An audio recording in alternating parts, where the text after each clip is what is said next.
The presented movie shows how easy it is to provide an update of TruTopsBoost or Oseon Client.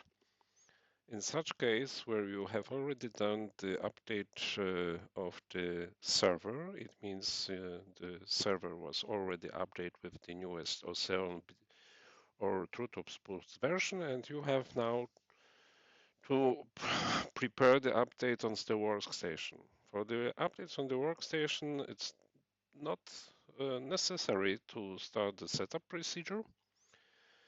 The easiest way is to start the TruTopsBoost or Oseon Client with the local admin account or local admin privileges of the normal user's account.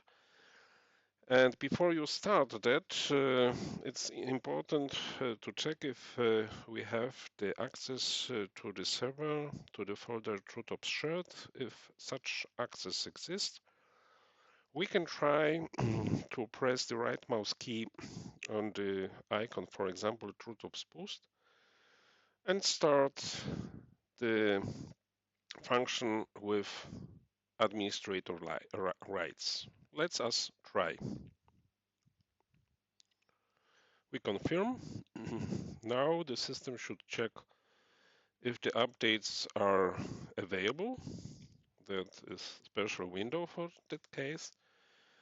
And we simply try to press update.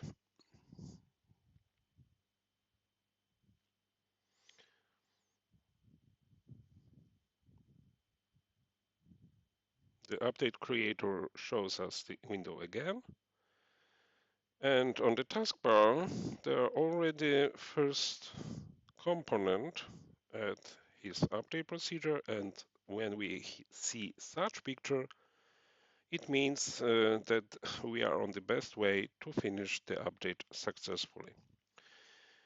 Now we can take a short break, about 1 hour for a coffee break, and the system will finish automatically his work.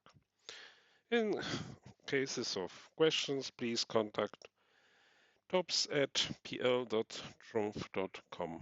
Thank you for your attention.